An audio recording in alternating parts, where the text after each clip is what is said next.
ಆತ್ಮೀಯ ವಿದ್ಯಾರ್ಥಿಗಳೇ, ನಾನು ಇಂದು ಆನ್ಲೈನ್ ಕ್ಲಾಸಿಗೆ ಮರಳಿ ಬರ್ತಾ ಇದ್ದೀನಿ. ಅಂದರೆ ಇಷ್ಟು ದಿವಸ ನಾವು ಈ ಆನ್ಲೈನ್ ಕ್ಲಾಸನ್ನು ಬಿಟ್ಟು ಆಕ್ಚುಯಲ್ ಕ್ಲಾಸ್ ಮಾಡ್ತಾ ಇದ್ದೀವಿ, ಅಂದರೆ ನೇರವಾಗಿ ಪಾಠವನ್ನು ಮಾಡ್ತಾ ಇದ್ದೀವಿ. ಆದರೆ ಈಗ ಸನ್ನಿವೇಶ ಮತ್ತೆ ವರ್ಚುವಲ್ ಕ್ಲಾಸ್ ಅಂತ ಬರ್ತಾ ಇದ್ದೀವಿ. ಅದಕ್ಕೆಲ್ಲ ಕಾರಣ ಗೊತ್ತಿದೆ ನಿಮಗೆಲ್ಲ, ಈ ಕೊರೋನಾ ಮಹಾಮಾರಿ. ಈ ಕೊರೋನಾ ಮಹಾಮಾರಿ ಬಂದು ನಮ್ಮೆಲ್ಲರನ್ನ ತಲ್ಲಣಗೊಳಿಸಿದೆ. ಹಾಗಾಗಿ ನಾವು ಇವತ್ತು ಅನಿವಾರ್ಯವಾಗಿ ಈ ಒಂದು ಆನ್ಲೈನ್ ಕ್ಲಾಸ್ ಅಥವಾ ವರ್ಚುವಲ್ ಕ್ಲಾಸ್ ಅಂತ ಏನು ಹೇಳ್ತಾ ಇದ್ದಾರೆ, ಸೊ ಆ ಕ್ಲಾಸಿಗೆ ಮತ್ತೆ ನಾವು ಬಂದಿದ್ದೀವಿ. ವಿದ್ಯಾರ್ಥಿಗಳೇ ಗಮನಿಸಿ, ಇವತ್ತು ನಾನು ನನ್ನ ಒಂದು ರೂಮ್ನಲ್ಲಿ ಇವತ್ತು ಕ್ಲಾಸ್ ಮಾಡ್ತಾ ಇದ್ದೀನಿ. ಮನೆ ಬಿಟ್ಟು ಎಲ್ಲಿಯೂ ಕೂಡ ಹೋಗಿಲ್ಲ. ಲಾಕ್ಡೌನ್ ಆದ ನಂತರ ನಾನು ಈ ಮಾಸ್ಕ್ ಅನ್ನು ಯಾಕೆ ಧರಿಸಿದ್ದೇನೆ ಅಂದ್ರೆ, ದಯವಿಟ್ಟು ನೀವು ಕೂಡ ಇದ್ರ ಬಗ್ಗೆ ತಿಳ್ಕೊಂಡು, ಅಂದ್ರೆ ಮನೆ ಬಿಟ್ಟು ಹೊರಗೆ ಹೋಗ್ಬೇಕಾದ್ರೆ ಈ ಮಾಸ್ಕ್ ಅನ್ನ ಧರಿಸಿ ಹೋಗ್ರಿ ಎಂಬ ಒಂದು ಸಂದೇಶ ನೀಡಲಿಕ್ಕೆ ನಾನು ಈ ಮಾಸ್ಕ್ ಅನ್ನ ನಾನು ಧರಿಸಿ ನಿಮಗೆ ಹೇಳ್ತಾ ಇದ್ದೀನಿ. ಈಗ ನಾನು ಇವನ್ನ ಆನ್ಲೈನ್ ಕ್ಲಾಸ್ ಅಥವಾ ವರ್ಚುವಲ್ ಕ್ಲಾಸ್ ಮಾಡುವ ಉದ್ದೇಶದಿಂದ ಈ ಒಂದು ಮಾಸ್ಕ್ ತೆಗೆದು ಹೇಳ್ತಾ ಇದ್ದೀನಿ. ದಯವಿಟ್ಟು ವಿದ್ಯಾರ್ಥಿಗಳೇ, ನಮ್ಮ ಹಿಂದಿನ ದಿನಗಳು ಬರಬೇಕಂತಂದ್ರೆ ನಾವು ಆದಷ್ಟು ಮಾಸ್ಕ್ ನ ಧರಿಸಿಯೇ ಅನಿವಾರ್ಯವಿದ್ದ ಕಾರಣದಲ್ಲಿ ಮಾತ್ರ ನಾವು ಹೊರಗಡೆ ಹೋಗಬೇಕಾಗಿದೆ. ಜೊತೆಗೆ ನಾವು ನಮ್ಮ ಒಂದು ಮನೆಯಲ್ಲಿ ಯಾರಾದರೂ 45 ವರ್ಷ ಮೇಲ್ಪಟ್ಟವರಿದ್ರೆ ಅವರಿಗೆ ವ್ಯಾಕ್ಸಿನ್ ಹಾಕಿಸಿಕೊಳ್ಳಕ್ಕೆ ನಾನು ನೇರವಾದ ಒಂದು ತರಗತಿಯಲ್ಲಿ ಕೂಡ ಹೇಳಿದ್ದೀನಿ. ಈಗ ವರ್ಚುವಲ್ ಕ್ಲಾಸಲ್ಲಿ ಕೂಡ ಹೇಳ್ತಾ ಇದ್ದೀನಿ. ಆದಷ್ಟು ಬೇಗ ನಿಮ್ಮ ಮನೆಯಲ್ಲಿ ಯಾರಾದರೂ 45 ವರ್ಷ ಮೇಲ್ಪಟ್ಟವರು ಇದ್ರೆ ಯಾವುದೇ ರೀತಿಯಾದ ಒಂದು ರಿಜಿಸ್ಟ್ರೇಷನ್ ಮಾಡಿಸೋ ಅವಶ್ಯಕತೆ ಇಲ್ಲ. ಅವ್ರು ನೇರವಾಗಿ ವ್ಯಾಕ್ಸಿನ್ ತಗೊಳ್ಳಬಹುದು. ಸೊ ಅದಕ್ಕಾಗಿ ಈ ಒಂದು ಸೂಚನೆ ನೀಡುತ್ತಾ, ಆದಷ್ಟು ವಿದ್ಯಾರ್ಥಿಗಳೇ, ನೀವು ಜೊತೆಗೆ ನಿಮ್ಮ ಮನೆಯಲ್ಲಿ ಯಾರಾದರೂ ಮನೆ ಬಿಟ್ಟು ಹೊರಗಡೆ ಹೋಗಬೇಕಾದ್ರೆ ಮಾಸ್ಕ್ ಧರಿಸಿ, ಹೊರಗಡೆಯಿಂದ ಮನೆ ಬರಬೇಕಾದ್ರೆ ಕೈಕಾಲು ಮುಖವನ್ನ ಸ್ವಚ್ಛವಾಗಿ ತೊಳೆದು, ಅದರಲ್ಲಿ ಎಸ್ಪೆಷಲಿ ಈ ಒಂದು ಕೈಯನ್ನ ಸ್ಯಾನಿಟೈಸರ್ ಅಥವಾ ಸೋಪ್ ಅನ್ನು ಹಚ್ಚಿ ಇದನ್ನ ನೀವು ಪಾಲನೆಯನ್ನು ಮಾಡ್ತಾ ಇದ್ರೆ ನಾವು ಈ ಕೊರೋನಾ ಮಹಾಮಾರಿಯನ್ನ ದೂರ ಓಡಿಸಬಹುದು ಅಂತ ಹೇಳ್ತಾ ಈ ಒಂದು ಕ್ಲಾಸ್ಗೆ ಮತ್ತೆ ನಿಮ್ಮನ್ನ ಸ್ವಾಗತ ಕೋರ್ತಾ, ಈಗ ನಾನು ಪ್ರಥಮ ವರ್ಷದ ವಿದ್ಯಾರ್ಥಿಗಳಿಗೆ ಅಂದ್ರೆ ನಿಮಗೆ ನಾನು ಇವತ್ತು ಏನು ಹೇಳಕ್ ಬಯಸ್ತೇನೆ ಅಂದ್ರೆ, ಈ ಜನವರಿ ಮುಂಚೆ ನಾವು ವರ್ಚುವಲ್ ಕ್ಲಾಸ್ ಅಲ್ಲಿ ಬಡೆಗರ್ ಕಿ ಬೇಟಿ, ಯುವಾओं से ಜೊತೆಗೆ ನಿಂದಾರಸ್, ಬಾಬಾ ಸಾಹೇಬ್ ಡಾಕ್ಟರ್ ಅಂಬೇಡ್ಕರ್ ಪಾಠವನ್ನು ನಾವು ಮುಗಿಸ್ಕೊಟ್ಟಿದ್ದೆ. ಅಂದ್ರೆ ವರ್ಚುವಲ್ ಕ್ಲಾಸ್ ಅಲ್ಲಿ ಹೇಳಿದ್ದೆ. ಆಕ್ಚುಯಲ್ ಕ್ಲಾಸ್ ಅಲ್ಲಿ ಮತ್ತೆ ನಾನು ನಿಂದಾರಸ್, ನಂತರ ಬಿಂದಾ, ದಿಲ್ಕಾ ದೌರಾ ಅವರ ಆನ್ಸೈನಾ, ಮೇರಿ ಬದ್ರಿನಾಥ್ ಯಾತ್ರಾ, ಇದು ನಾವು ನೇರವಾದ ಕ್ಲಾಸ್ ಅಲ್ಲಿ ಅಂದ್ರೆ ಭೌತಿಕ ಕ್ಲಾಸ್ ಅಲ್ಲಿ ನಾನು ಈ ಪಾಠವನ್ನ ಮಾಡಿದ್ವಿ. ಆದರೆ ಈಗ ಮತ್ತೆ ಈ ಒಂದು ಹಿಂದಿನ ಪಾಠಗಳು ಅಂದ್ರೆ ನಾವೇನು ವರ್ಚುವಲ್ ಕ್ಲಾಸ್ ಅಲ್ಲಿ ಮಾಡಿದ್ದೀವಿ, ಬಡೆಗರ್ ಕಿ ಬೇಟಿ, ಯುವಾओं से, ನಿಂದಾರಸ್, ಬಾಬಾ ಸಾಹೇಬ್ ಡಾಕ್ಟರ್ ಅಂಬೇಡ್ಕರ್, ಸೊ ಆ ಪಾಠಗಳನ್ನ ಮತ್ತೊಂದ್ಸಾರಿ ನಿಮಗೆ ಬೋಧನೆ ಮಾಡಲಿಕ್ಕೆ ನಾನು ಇಷ್ಟಪಡ್ತಾ ಇದ್ದೀನಿ. ನೀವು ಯಾವಾಗಲೂ ಕೇಳ್ತಾ ಇದ್ರಿ, ಸರಿ ಹಿಂದಿನ ಪಾಠಗಳು ನಮಗೆಲ್ಲ ಅರ್ಥ ಆಗಿದೆ, ಈ ಬಾಬಾ ಸಾಹೇಬ್ ಡಾಕ್ಟರ್ ಅಂಬೇಡ್ಕರ್ ಜಿ ಅವರ ಪಾಠದ ಬಗ್ಗೆ ನೀವು ಪುನಃ ಪುನಃ ಕೇಳ್ತಾ ಇದ್ರಿ. ಸೊ ಅದಕ್ಕೋಸ್ಕರ ನಾನು ಮತ್ತೊಂದ್ಸಾರಿ ಈ ಪಾಠವನ್ನ ನಿಮಗೆ ಬೋಧನೆ ಮಾಡಲಿಕ್ಕೆ ಇಷ್ಟಪಡ್ತಾ ಇದ್ದೀನಿ. ಸೊ ಅದಕ್ಕಿಂತ ಮುಂಚೆ ವಿದ್ಯಾರ್ಥಿಗಳಿಗೆ ಗಮನಿಸಿ, ನಾನು ಇವತ್ತು ಅದಕ್ಕಿಂತ ಮುಂಚೆ ನಿಮಗೆ ಏನ್ ಹೇಳಕ್ ಬಯಸ್ತೇನೆ ಅಂದ್ರೆ, ಈ ಕೊರೋನಾವನ್ನ ದೂರ ಓಡಿಸ್ಲಿಕ್ಕೆ ನಾನು ಈಗ 2-3 ನಿಮಿಷ ನಿಮ್ ಮುಂಚೆ ಏನು ಹೇಳಿದ್ದೆ ಅದನ್ನೇ ನೀವು ದಯವಿಟ್ಟು ಪಾಲನೆ ಮಾಡ್ರಿ ಅಂತ ಹೇಳ್ತಾ, ಸೊ ಇವತ್ತು ಈ ಒಂದು ಬಾಬಾ ಸಾಹೇಬ್ ಡಾಕ್ಟರ್ ಅಂಬೇಡ್ಕರ್ ಜಿ ಅವರ ಒಂದು ಜೀವನ ಚರಿತ್ರೆಯ ಬಗ್ಗೆ ನಾವು ಇವತ್ತು ಈ ಪಾಠದ ಮುಖಾಂತರ ನೋಡೋಣ. ಸೊ ನಿಮಗೆಲ್ಲ ಗೊತ್ತಿದೆ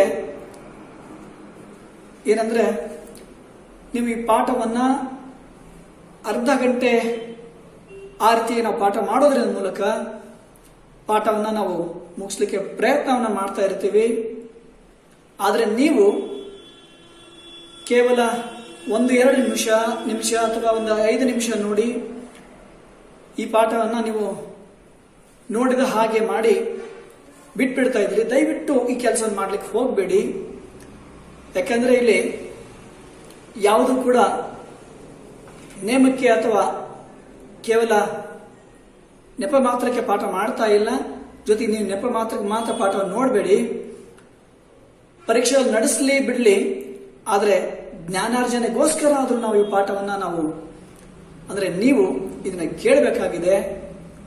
ನಾ ಕೇವಲ ನನ್ನ ವಿಷಯ ಮಾತ್ರ ಹೇಳ್ತಾ ಇಲ್ಲ, ಎಲ್ಲ ವಿಷಯ ಕೂಡ ನೀವು ಜ್ಞಾನಾರ್ಜನೆ ಮಾಡೋ ಮೂಲಕ ನಿಮ್ಮ ಮುಂದಿನ ದಿನಗಳಲ್ಲಿ, ಅಂದ್ರೆ ಮುಂದಿನ ವರ್ಷ ನೀವೇನು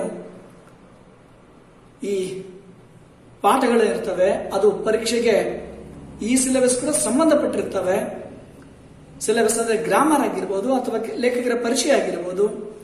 ಸೊ ಇನ್ನಿತರ ಒಂದು ಮುಖ್ಯ ಅಂಶಗಳು ಕೂಡ ಅದರಲ್ಲಿ, ಎಸ್ಪೆಷಲಿ ಲ್ಯಾಂಗ್ವೇಜ್ ಬಿಟ್ರೆ ನೀವೇನು PCMB ಇದೆ ಅದು ನಿಮಗೆ ನೀಟ್ ಅಥವಾ CETಗೆ ತುಂಬಾ ಸಹಾಯ ಆಗುತ್ತೆ.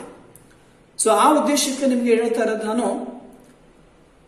ಈ ವರ್ಷ ಮಾಡ್ತಕ್ಕಂಥ ನಮ್ಮ ಉಪನ್ಯಾಸಕ ಮಿತ್ರರೇನು ಪಾಠ ಮಾಡ್ತಾ ಇದ್ದಾರೆ, ಸೊ ಅದನ್ನು ಕೂಡ ನೀವು ಖಂಡಿತವಾಗಿ ನೋಡಲೇಬೇಕು, ಅದನ್ನ ಅರ್ಥ ಮಾಡ್ಕೋಬೇಕು.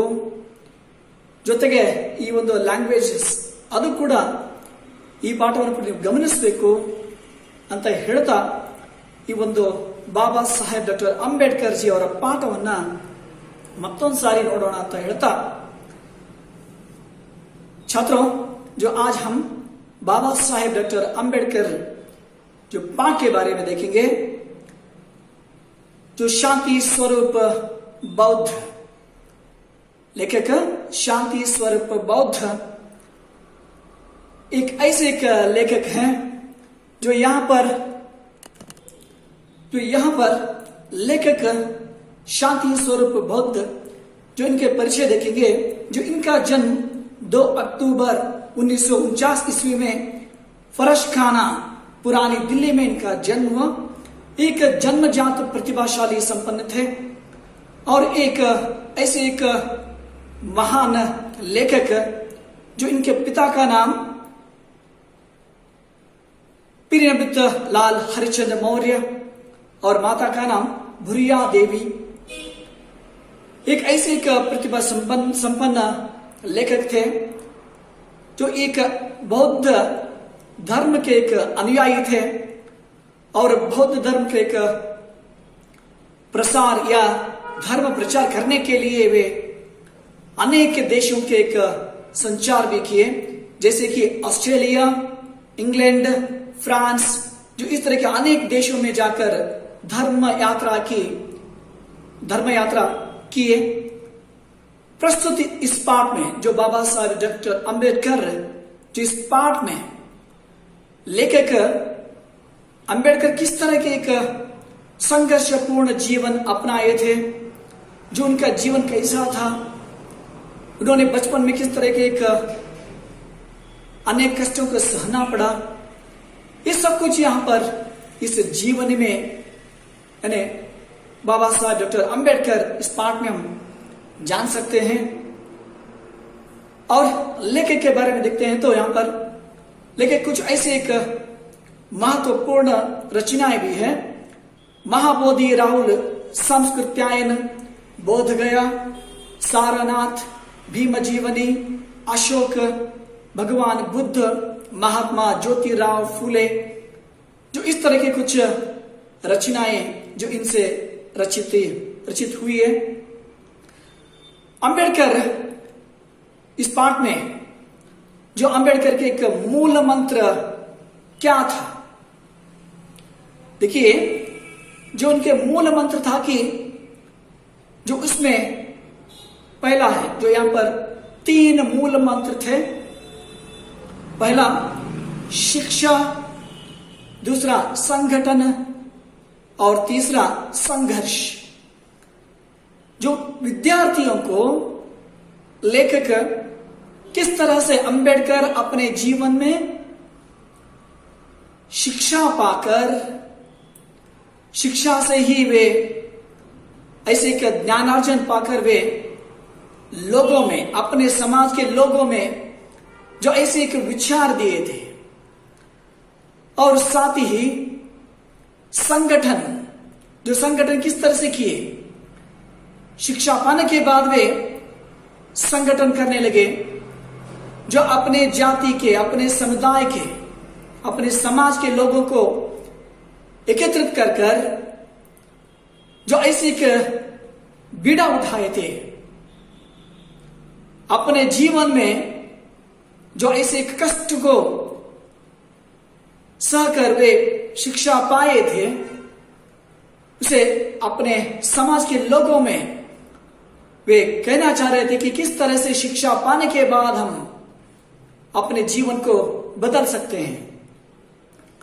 और संगठन, जो संगठन किस तरह से की जाती है, संगठन से किस तरह से काम होते हैं, समाज का सुधार हो सकता है शिक्षा और साथ ही संगठन से। और संघर्ष जो इस तरह से संघर्ष किए थे कि वे तलवार से मतलब नहीं रखते थे, वे तलवार से एक आदमी को मार सकते हैं, 10 आदमी को मार सकते हैं, मगर हजारों लाखों लोगों को हम अपने कलम के द्वारा अपने बात, अपने संदेश को पहुंचा सकते हैं। यही युग सिद्ध किए, शिक्षा से, संगठन से, और साथ ही अंत में संघर्ष, जो ऐसे संघर्ष था, जो लेखन के संघर्ष था, जो ऐसे एक वे लेख लिखते थे, जो कलम से, पेन से ऐसे के संघर्ष किए, पेन के द्वारा वे संघर्ष किए और अपने जीवन को सार्थक बनाए। छात्रों, जो यह उद्देश्य, जो इस पाठ का उद्देश्य क्या था, क्यों था, जो इस पाठ का उद्देश्य यह था कि भारत में जो ऐसे एक युवा है, जो इस तरह के एक महान व्यक्ति के जीवन को देखकर, पाठ सुनकर या देखकर अपना जीवन भी जो इस तरह से बदलाव ला सकते हैं या पा सकते हैं, इसलिए लेखक बौद्ध जी जो यहां पर अब जो ऐसे के छात्रों के मन में जो इस तरह के एक नई आशा या महान पुरुषों के एक जीवन के एक संदेश को अपने लेखन के द्वारा या पाठ के द्वारा हमें दिए हैं। छात्रों, जो आज यह पाठ या ये पाठ परिचय या लेखक परिचय जो यहां पर समाप्त करेंगे, कल से हम जो इस पाठ का एक संदेश लेकर, जो पाठ क्या हमें संदेश देती है, जो इसके बारे में जो कल के क्लास में फिर देखेंगे। छात्रों, जो और एक बार आपको जो आपसे अनुरोध करता हूं कि केवल मैंने 15 से 20 मिनट के अंदर मैंने एक छोटा सा जो वीडियो क्यों बनाया, क्योंकि आप लोग मैं तो जानता हूं कि आप लोग 25 से 30 मिनट या 40 मिनट तक जो क्लास करते थे हम, जो पिछले 2 महीने से पहले, जो पिछले एक रिकॉर्डर क्लास में आप लोग ऐसी क्लास को बिना देखे लाइक करते थे, हमें पता है। इसलिए कि 25 से ज्यादा मिनट अगर हम पार करते हैं तो आपको बहुत कुछ ऐसी एक दिक्कतें भी होती है, जो समय के का अभाव हो सकता है या इंटरनेट का अभाव हो सकता है या कुछ भी, जो इसे जानकर मैं केवल 15 या 18 मिनट के एक छोटा सा एक वीडियो बनाकर हमें जो आप लोगों को यह संदेश या पाठ जो सेंड करने का या आपको पहुंचाने का मेरे एक काम कर रहा हूं। कृपया आप इस पाठ को देखते हुए जो अपने एक डाउट्स को, जो मेरा नंबर आपको पता है, जो मेरा एक व्हाट्सएप नंबर पर आप संदेश यानी मैसेज के द्वारा, व्हाट्सएप मैसेज के द्वारा प्रश्न पूछ सकते हैं, डाउट्स पूछ सकते हैं। और आप लोग जब पाठ होने के बाद, ये पाठ समाप्त होने के बाद जो आपको कुछ प्रश्न भी दिया जाएगा, जो प्रश्न आपको ये देखने के बाद, यानी जो इस 15 मिनट के एक वीडियो में 4 से 5 प्रश्न उसी दिन मैं दे दूंगा, और उस प्रश्न के उत्तर आप लिखकर मुझे संदेश यानी व्हाट्सएप मैसेज भेज दीजिए। जो इससे पता होता है कि आप लोग ये वीडियो ठीक तरह से और पूरी तरह से आप लोग देखे हैं। इसलिए हर दिन मैं पाठ के अंतिम मिनटों में जो 3 से 5 प्रश्न मैं पूछता हूं, उस 3 से 5 प्रश्नों के उत्तर मुझे भेज दीजिए। जो आज का पहला प्रश्न लिख लीजिए।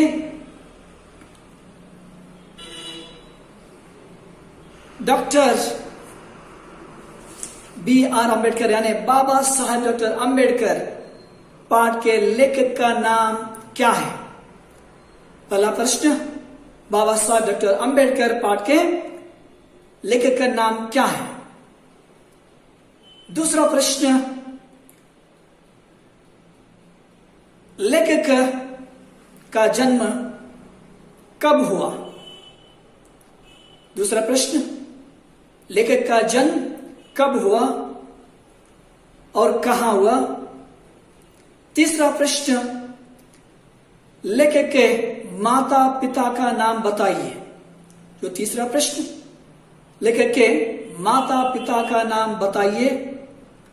चौथा प्रश्न, लेखक के कुछ रचनाएं, लेखक के कुछ रचनाएं लिखकर भेजिए।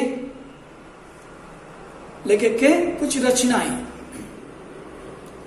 और अंतिम प्रश्न, पांचवा प्रश्न, लेखक कौन कौन से देश के यात्रा पर गए थे, यानी धर्म प्रसार करने के लिए गए थे? जो इस प्रश्न के उत्तर आप लिखकर व्हाट्सएप के द्वारा भेज दीजिए। जो इससे पता चलता है कि आप लोग किस तरह से आप इस पाठ को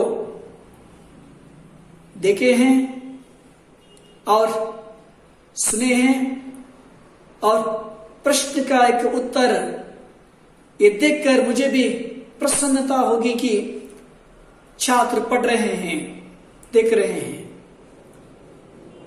इसलिए छात्रों, कल से जो यह पाठ और प्रारंभ होगा, छात्रों जो इस तरह से जो आज का यानी पहला जो यह एक वर्चुअल क्लास यहां पर समाप्त होता है। ವಿದ್ಯಾರ್ಥಿಗಳೇ, ಸೊ ಇಂದಿನ ಈ ಒಂದು ವರ್ಚುವಲ್ ಕ್ಲಾಸ್ ಈ ಒಂದು 5 ಪ್ರಶ್ನೆಯನ್ನು ಕೊಟ್ಟಿದೆ.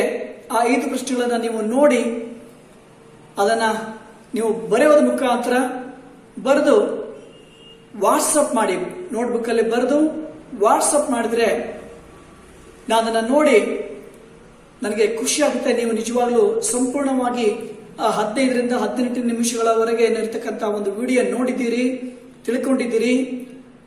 ಆ ಮೂಲಕ ನೀವು ಇದಕ್ಕೆ ಪ್ರಶ್ನೆಗೆ ಉತ್ತರ ನೀಡ್ತಾ ಇದ್ದೀರಿ ಅಂತ ನನಗೆ ತುಂಬಾ ಖುಷಿ ಆಗುತ್ತೆ ಅಂತ ಹೇಳೋ ಮೂಲಕ ನನಗೆ ಇನ್ಮೇಲಿಂದ ನಾನು ಪ್ರತಿ ದಿವಸ ಅಥವಾ ವಾರದಲ್ಲಿ 4ರಿಂದ 5 ದಿವಸ ನಿಮಗೆ 15ರಿಂದ 20 ನಿಮಿಷ ಒಳಗಡೆ ಇರತಕ್ಕಂಥ ಒಂದು ವಿಡಿಯೋನ ನಿಮಗೆ ಸೆಂಡ್ ಮಾಡ್ತಾ ಇರ್ತೀನಿ ಅಂತ ಹೇಳೋ ಮೂಲಕ ನನ್ನ ಒಂದು ಈ ಮೊಟ್ಟ ಮೊದಲ ಅಂದ್ರೆ 2ನೇ ಹಂತದ ವರ್ಚುವಲ್ ಕ್ಲಾಸಿನ ಈ ಒಂದು ಮೊಟ್ಟ ಮೊದಲ ಒಂದು ಕ್ಲಾಸನ್ನ ಇಲ್ಲಿಗೆ ಮುಗಿಸ್ತಾ ಇದ್ದೀನಿ.